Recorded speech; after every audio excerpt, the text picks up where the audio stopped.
तैयार है? स्टार्ट। अध्यक्ष जी, जिस समय पाकिस्तान ने भारत पर हमला किया था उस समय उन्होंने देश की रक्षा के लिए महत्वपूर्ण कार्य किया था। विराम।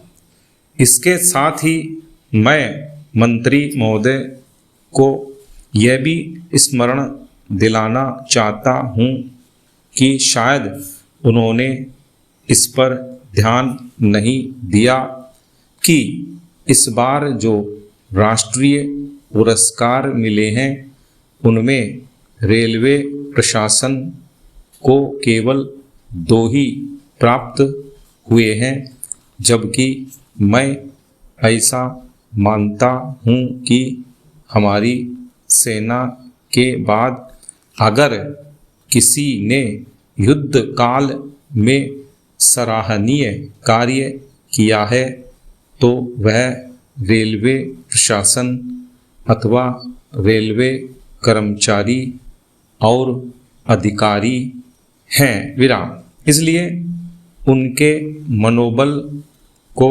बनाए रखने के लिए और उनको प्रोत्साहित करने के लिए रेल मंत्री को इस बात पर भी ध्यान रखना चाहिए और इसका प्रयास करना चाहिए कि जो भी इस तरह के प्रोत्साहन मिलें उनमें रेलवे का विशेष ध्यान रखा जाए। विराम। पैरा। रेल मंत्री महोदय ने अपने वक्तव्य में भी रेलवे कर्मचारियों की प्रशंसा की है या उनको प्रोत्साहन दिलाया है, लेकिन यह प्रोत्साहन शांति काल में भी बना रहना चाहिए। विराम।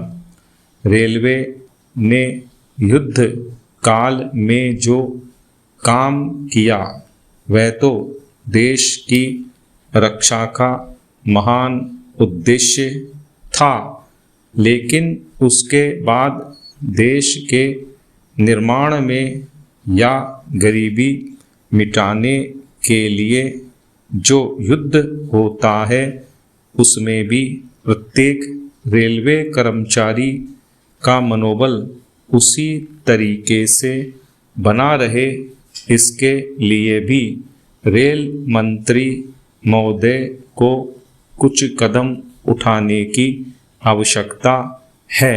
विराम।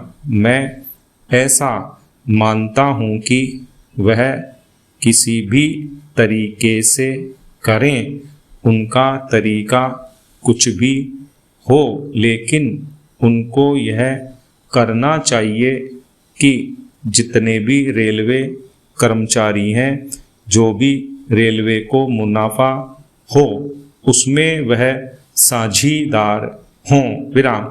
चाहे आप उनको बोनस के रूप में कुछ दें, चाहे किसी और तरीके से दें, लेकिन हर वर्ग के रेलवे कर्मचारी को मालूम होना चाहिए कि यदि वह देश के निर्माण के संबंध में ठीक तरह से काम करेगा तो उसको पुरस्कार के रूप में या वेतन के अंश के रूप में अपने वेतन के अलावा पैसा मिलेगा। विराम। इसी प्रकार इस संबंध में मैं एक और सुझाव देना चाहता हूँ। विराम। स्वतंत्रता के बाद रेल प्रशासन भारत सरकार का प्रशासन हो गया, लेकिन यह लोकसभा एक विशेष उद्देश्य को लेकर चुनी गई है। विराम। यह उस कार्यक्रम का एक नमूना ही है। विराम।